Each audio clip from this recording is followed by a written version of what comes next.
어느 날 평범한 저녁 식탁에 낯선 전화 한 통이 걸려옵니다. 그리고 그 순간부터 한 가족의 삶은 전혀 예상치 못한 방향으로 흘러가게 되죠. 누구에게나 일어날 수 있지만 막상 닥치면 믿기 힘든 이야기. 오늘은 그 이야기를 전해드리려 합니다. 저녁 식탁은 늘 그렇듯 평범했다. 된장국 냄새가 퍼지고 반찬 접시들이 소박하게 놓여 있었다.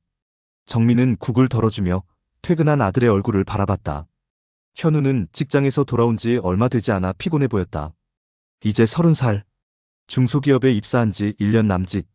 매일 새벽에 출근해서 저녁쯤 돌아오는 아들이 대견하기도 하고 딱해 보이기도 해서 무뚝뚝한 말투로 한마디 한다. 아이고, 우리 아들. 돈 번다고 고생이 많네. 현우는 웃으림도 없어 입꼬리만 살짝 올리며 줄곧 보고 있던 휴대전화만 보고 있었다. 그때 화면에 낯선 번호가 떴다. 제일카드 고객센터. 그는 잠시 망설이다가 전화를 받았다. 수화기 넘어 목소리는 차분하면서도 단호했다. 안녕하세요. 제일카드 고객센터입니다. 이현우 고객님 맞으시죠? 해외에서 고객님 카드로 100만 원이 결제되어 긴급히 연락드렸습니다. 현우는 젓가락을 내려놓았다. 해외 결제요? 해외에서 돈을 쓴 적이 없는데요. 상대는 곧장 말했다. 그렇습니까? 이런 신고가 요즘 많이 들어와서 도용이 의심되는데요. 일단 지금 바로 사용 내역서를 문자로 링크 보내드리겠습니다. 몇 초 뒤 휴대전화가 진동했다. 제일카드 해외 사용 명세서 확인이라는 문구와 함께 링크가 도착했다. 현우는 불안한 얼굴로 화면을 들여다봤다. 혹시 진짜라면 어쩌지? 돈이 빠져나간 건가? 생각이 스쳤다. 그는 깊게 고민할 틈도 없이 링크를 눌렀다. 화면은 카드사 페이지와 똑같아 보였다. 로그인 창이 떴고 현우는 아이디와 비밀번호, 카드 비밀번호까지 입력했다. 이어서 본인 확인을 위해 전용 앱을 설치하라는 안내가 떴다. 전화는 끊어지지 않고 계속 이어졌다. 이거 앱을 꼭 설치를 해야 되나요? 라고 현우가 의심 섞인 말투로 반문했다. 개인정보 도용 같은 경우에는 처리가 늦어지면 고객님의 부모님까지 조사 대상이 돼서 저희가 최대한 빠르게 처리를 도와드리려면 지금 설치를 해주셔야 합니다. 현우의 손끝이 떨렸다. 머릿속에는 부모님까지 조사 대상이 된다라는 문장이 맴돌았다. 그는 결국 설치 버튼을 눌렀다. 순간 휴대전화 화면이 낯선 모습으로 바뀌었다. 커서가 혼자 움직였고 문자로 온 인증번호가 자동으로 입력됐다. 누군가 휴대전화를 원격으로 조종하고 있었다. 순식간에 벌어진 일이었다. 몇 분 뒤 은행 알림 문자가 연달아 도착했다. 출금 완료 500만 원. 출금 완료 700만 원. 출금 완료 800만 원. 합계 2천만 원. 현우가 어렸을 때부터 모아두었던 돈이 단 5분 만에 사라졌다. 현우는 허탈함과 허무함에 숨이 막혀왔다. 식은땀이 등에 흘렀고 손에 쥔 휴대전화는 무겁게만 느껴졌다. 식탁에 남은 정민과 태수는 한참 동안 아들이 돌아오지 않자 서로를 바라봤다. 정민은 불안한 마음에 아들의 방으로 향했다. 문을 살짝 열어 확인해보니 현우가 아무 말도 없이 멍한 표정으로 방으로 들어온 엄마 정민을 바라보고 있었다. 눈빛은 초점을 잃은 듯 흔들렸고 얼굴색은 창백했다. 정민을 보던 시선은 이내 고개와 함께 바닥으로 떨어졌다. 정민은 아니, 밥 먹다 말고 무슨 일이길래 그렇게 넋을 놓고 앉아있니? 무슨 일 있어? 현우는 한숨을 쉬며 말했다. 엄마, 나 아무래도 보이스피싱 당한 것 같아. 정민은 순간 모든 기운이 빠져나갔다. 아니, 그게 무슨... 말끝이 떨려 더는 이어지지 않았다. 현우는 입술을 깨물며 겨우 말을 꺼냈다. 내 계좌에 있던 돈 다 없어졌어. 정민의 다리는 힘을 잃고 주저앉을 듯 흔들렸다. 눈앞은 아득해지고 귀에서는 아들의 목소리만 메아리처럼 울렸다. 평범한 저녁이 순식간에 악몽으로 바뀌었다. 정민은 벽을 붙잡으며 속으로 중얼거렸다. 아니, 어떻게 이런 일이... 그 순간 뉴스 속에서 보던 보이스피싱 피해가 더 이상 남의 이야기가 아니었다. 그것은 바로 지금 자기 집안에 벌어진 참혹한 현실이었다. 집안 공기는 얼어붙었다. 현우의 계좌에서 2천만 원이 빠져나갔다는 사실이 확인되자 누구도 쉽게 말을 꺼내지 못했다. 거실에 앉아있는 세 사람 사이로는 깊은 침묵만이 흘렀다. 태수가 먼저 입을 열었다. 아니, 너는 어떻게 된 놈이길래 그런 사기를 당하냐? 목소리는 분노에 떨렸지만 눈빛은 두려움에 흔들렸다. 정민은 남편을 붙잡으며 낮게 말했다. 여보, 지금 애를 다그칠 때예요? 그만해. 하지만 현우는 소파 구석에 몸을 움츠린 채 아무 말도 하지 않았다. 두 손으로 얼굴을 가리고 숨을 내쉴 때마다 어깨가 들썩였다. 정민이 다가가 팔을 잡았지만 현우는 힘없이 밀어냈다. 정민의 가슴은 무너져 내렸다. 아들이 죄인처럼 고개를 숙이고 있는 모습은 낯설게 느껴졌다. 평생 지켜주고 싶던 아이가 단 한 통의 전화로 이렇게 무너질 줄은 꿈에도 몰랐다. 태수는 주먹을 꽉 쥐었다. 아니, 왜 생각 없이 그런 걸 눌러? 대학까지 나온 놈이 이렇게 허술해서 어디다 쓰겠니? 분노가 터져나왔지만 사실 그 말 뒤에는 자신이 아들을 지켜주지 못했다는 무력감이 숨어 있었다. 현우는 자신의 기분을 몰라주는 아버지가 서운하고 이 상황이 화가 나기도 해서 고함을 쳤다. 알았다고. 그만하라고. 정민은 그제야 태수를 붙잡고 소리쳤다. 그만해 좀. 지금 현우가 얼마나 무너져 있는데 당신은 그런 소리가 나와 지금? 거실은 한동안 정적에 잠겼다. 태수는 숨을 몰아쉬며 의자에 털썩 주저앉았다. 정민은 아들을 끌어안고 싶었지만 현우는 부모의 손길마저 피했다. 눈빛에는 두려움과 죄책감이 뒤섞여 있었다. 밤이 깊어갈수록 집안은 더 차갑게 가라앉았다. 태수는 방으로 들어가 담배를 꺼내 들었고 정민은 소파에 앉아 아들의 뒷모습만 바라봤다. 현우는 휴대전화를 꼭 쥔 채 멍하니 화면만 들여다보고 있었다. 정민은 속으로 수없이 되뇌었다. 내가 전생에 무슨 죄를 져서. 새벽이 되어서야 현우는 겨우 입을 열었다. 엄마 나 돈 돌려받을 수 있을까? 정민은 대답하지 못했다. 그 순간 태수가 대답했다. 안 되겠다. 일단 경찰에 가보자. 그냥 앉아있을 수는 없잖아. 정민은 고개를 끄덕였다. 하지만 마음 한구석에서는 알 수 없는 불안이 고개를 들었다. 이미 모든 게 끝난 건 아닐까? 돈도 아들의 마음도. 창밖은 여전히 캄캄했지만 집안의 공기는 더 어두웠다. 세 사람은 같은 공간에 있었지만 서로 다른 절망 속에 갇혀 있었다. 아침 햇살은 창문을 통해 밝게 들어왔지만 정민의 마음속은 여전히 밤처럼 어두웠다. 현우와 함께 경찰서를 찾은 것은 옳은 선택이라고 믿고 싶었다. 그러나 접수 창구 앞에 앉아 번호표를 쥔 순간부터 마음속에서는 불길한 예감이 조금씩 자리를 잡아갔다. 번호판이 바뀌는 소리에 심장이 덜컥거렸고 의자에 앉은 현우는 고개를 푹 숙인 채 눈을 마주치지 않았다. 수사관 앞에 서류를 내밀었을 때 정민은 자신도 모르게 두 손을 가지런히 모았다. 설명은 차가웠다. 해외 서버, 대포 통장, 추적 곤란. 익숙한 단어들이지만 정민에게는 칼처럼 날카롭게 다가왔다.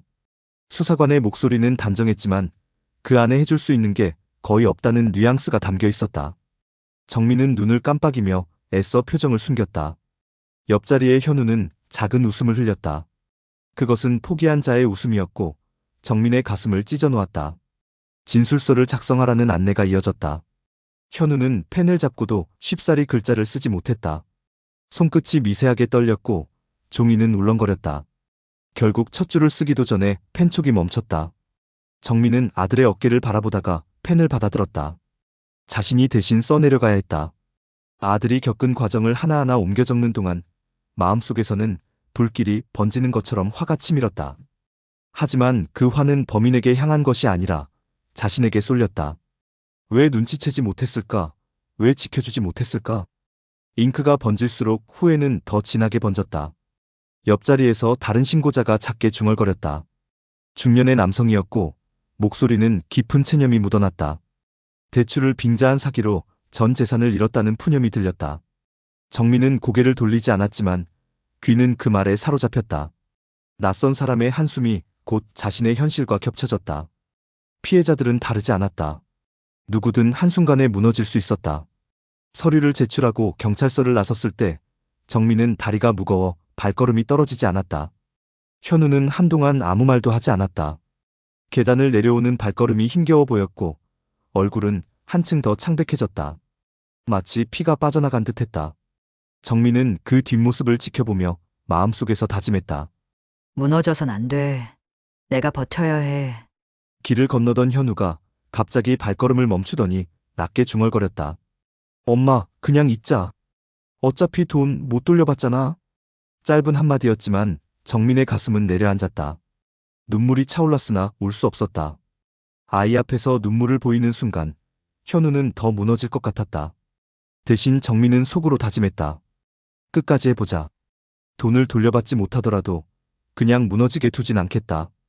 그날 저녁 집안 공기는 무겁게 내려앉았다. 태수는 퇴근 후 술 기운을 안고 들어와 방 안을 서성였다. 담배를 찾는 손끝은 분노와 무력감으로 덜덜 떨렸다. 그는 말을 아꼈지만 얼굴은 이미 모든 것을 말해주고 있었다. 현우는 방에 틀어박혀 문을 걸어 잠갔다. 방문 너머로 들려오는 낮은 흐느낌은 정민의 가슴을 파고들었다. 정민은 거실에 홀로 앉아 있었다. 시계 초침이 유난히 크게 들렸다. 새벽이 다가올수록 생각은 꼬리를 물었다. 돈을 잃은 것보다 무서운 건 아들이 죄책감에 짓눌려 스스로를 고립시킨다는 사실이었다. 창문 밖 어둠은 깊어갔고 정민의 마음도 그만큼 더 짙게 가라앉았다. 며칠 뒤 정민은 경찰서에서 다시 연락을 받았다. 추가 조사를 위해 출석해달라는 통보였다. 아침부터 긴장감이 온몸을 감싸며 손끝이 차갑게 식었다. 현우는 방에서 나오지 않았다. 부끄러움과 무력감이 그를 붙잡고 있었고 정민은 아들의 방 앞에서 잠시 멈춰섰지만 결국 노크하지 못했다. 대신 차갑게 굳은 손잡이를 잠시 쥐었다 놓고 집을 나섰다. 경찰 조사실은 좁고 무거운 공기로 가득했다. 수사관은 현우의 계좌에서 돈이 빠져나간 정확한 경로를 보여주었다. 원격 제어 앱, 대포 통장, 순식간에 여러 계좌를 거쳐 사라진 흔적. 화살표와 숫자들이 빼곡히 적힌 화면은 정민의 눈에 복잡한 미로처럼 보였다. 설명을 듣는 내내 심장이 뚝뚝 떨어지는 듯했고 귀에서는 웅웅거리는 소리만 맴돌았다. 실제로 피해 회복은 쉽지 않습니다. 이미 해외 서버로 돈이 흘러들어간 정황이 뚜렷합니다. 수사관의 차분한 말은 차라리 잔인했다. 그는 현실적인 조언을 덧붙였다. 금융감독원에 신고하고 추가 피해 방지를 위해 현우명의 계좌를 모두 막으라는 안내였다. 하지만 정민이 원하는 대답은 단 하나였다. 돌려받을 수 있다. 그러나 그 말은 끝내 나오지 않았다. 조사를 마치고 경찰서를 나서는 길, 정민의 시선은 하늘을 향했지만 파란 빛은 눈에 들어오지 않았다. 발걸음은 무겁고 숨은 가빠왔다. 제도가 이렇게 허술한데 피해자는 어떻게 살아가라는 거지. 속으로 중얼거렸지만 목소리는 금세 바람에 흩어졌다. 집에 돌아오자 태수는 퇴근도 하지 않은 채 전화기를 붙잡고 있었다. 주변 지인들에게 전화를 돌리며 혹시 방법이 없는지 묻는 모습이었다. 그의 목소리는 거칠고 얼굴은 점점 지쳐갔다. 은행도 못 막는다네. 경찰도 방법이 없다고 하고 그럼 우린 뭐 어쩌라고. 그는 한숨을 내뱉고 전화기를 거칠게 내려놓았다. 정민은 식탁에 앉아 남편을 바라봤다. 둘 사이에 오가는 말은 거의 없었다. 대신 깊은 침묵이 무겁게 내려앉았다. 창밖 어둠이 깊어질수록 정민의 머릿속에서는 피해를 당한 사람들의 얼굴이 떠올랐다. 뉴스에서 봤던 피해자들, 경찰서에서 만난 노인, 그리고 지금 방에 틀어박힌 아들까지. 피해자들은 늘 비슷한 표정을 하고 있었다. 두려움, 죄책감, 무력감. 사회는 그들을 위로하지도 보호하지도 못했다. 잠시 뒤 방에서 현우가 나왔다. 얼굴은 수척했고 입술은 바짝 말라 있었다. 그는 부모 앞에 앉더니 조심스럽게 물었다. 엄마, 돈 진짜 못 돌려받는 거야? 정민은 대답을 하지 못했다. 대신 눈을 피했다. 태수가 대답 대신 고개를 끄덕였다. 그 작은 동작만으로도 현우의 어깨는 더 움츠러들었다. 방 안은 숨막히는 정적에 갇혔다. 정민은 아들의 표정을 바라보다가 손을 뻗었다.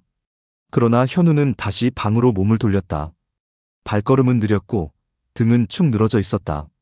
그 모습은 정민에게 깊은 죄책감을 남겼다. 내가 지켜야 할 아이가 이렇게 부서지고 있는데 내가 할 수 있는 게 아무것도 없구나. 그날 밤 정민은 잠을 이루지 못했다. 침대에 누워 눈을 감아도 경찰서 조사실의 화면이 떠올랐다. 수많은 화살표, 사라져간 돈, 그리고 피해자라는 이름으로 묶여버린 아들. 그는 베개를 끌어안고 속으로 울부짖었다. 왜 아무도 우리 같은 사람을 제때 지켜주지 않는 거지? 창밖에 가로등 불빛이 방 안을 스치고 지나갔지만 정민의 마음속 어둠은 조금도 거치지 않았다. 며칠이 흘렀다. 집안 공기는 여전히 무겁게 가라앉아 있었다. 정민은 매일같이 현우의 방 앞을 서성였다. 문틈 사이로 새어나오는 불빛은 늘 켜져 있었지만 안에서 들려오는 건 깊은 한숨뿐이었다. 문을 두드려도 대답은 없었고 때때로 희미한 흐느낌이 들렸다. 정민은 그 소리에 가슴이 찢겨나가는 듯했지만 어떻게 위로해야 할지 몰랐다. 태수는 점점 날카로워졌다. 퇴근 후 술잔을 기울이며 방 안을 서성이다가 결국 참지 못하고 터뜨렸다. 이 나라 꼴이 뭐 이래? 경찰은 늘 한 발 늦고 은행은 책임도 안 지고 결국 당하는 건 우리 같은 사람들 뿐이지. 그의 목소리는 분노로 떨렸지만 속에는 자책과 두려움이 뒤엉켜 있었다. 정민은 더 이상 대꾸하지 않았다. 힘없는 한숨만이 답이 됐다. 정민은 인터넷을 뒤지고 피해자 모임을 찾아다녔다. 수많은 사람들이 자신과 똑같은 경험을 겪고 있었다. 은퇴 자금을 잃은 노인, 결혼 자금을 털린 청년, 자녀 학비가 통째로 사라진 부모. 그들의 사연 하나하나는 낯설지 않았다. 피해자가 아니라 공통된 희생자였다. 화면 속 글자들이 흐릿해질 만큼 눈물이 고였지만 정민은 끝까지 읽었다. 우리가 바보라서 당한 게 아니구나. 제도가 허술해서 누구든 당할 수 있는 거구나. 밤이 깊어가자 정민은 거실 창가에 앉아 있었다. 바람에 흔들리는 커튼 사이로 불빛이 깜빡였고 밖은 고요했다. 하지만 마음속에서는 파도가 거세게 몰아쳤다. 현우는 방에 갇혀 있고 태수는 무력하게 술잔을 붙잡고 있었다. 그 두 사람을 바라보는 순간 정민은 자신이 가만히 있을 수 없다는 걸 깨달았다. 다음 날 정민은 피해자 모임에서 만난 사람들과 함께 기자회견에 나섰다. 마이크 앞에 서는 순간 다리가 떨렸지만 목소리는 또렷했다. 제도는 늘 늦습니다. 범죄는 하루가 다르게 진화하는데 피해자들은 방치돼 있습니다. 제발 더 늦기 전에 대책을 세워주십시오. 카메라 플래시가 번쩍일 때마다 정민의 눈에는 두려움보다 결의가 더 크게 자리 잡았다. 기자회견을 마치고 돌아오는 길, 정민은 하늘을 올려다봤다. 여전히 흐린 구름이 잔뜩 끼어 있었지만 마음속에는 작은 불빛이 켜졌다. 집에 돌아가면 여전히 현우는 방 안에 있을 것이고 태수는 또다시 술잔을 기울일 것이다. 상황은 변하지 않았다. 그러나 정민은 알고 있었다. 이제 자신은 더 이상 피해자가 아니라는 것을. 싸워야 할 이유가 생겼고 지켜야 할 사람이 분명히 있었다. 늦은 밤, 현우의 방문 앞에 다시 서 있었다. 정민은 문을 두드리지 않고 조용히 말했다. 현우야, 괜찮아질 거야. 엄마가 끝까지 함께 할 거야. 대답은 없었지만 안에서 희미하게 울음이 멎는 소리가 들렸다. 정민은 그 소리를 들으며 눈을 감았다. 길고 어두운 터널 같던 시간이 아직 끝난 건 아니었지만 언젠가 끝날 수 있다는 희망이 아주 작게나마 마음속에서 피어올랐다. 정민은 다시 한번 자신에게 다짐했다. 이 나라 제도가 아무리 늦더라도 나는 엄마니까 결코 늦지 않을 거야.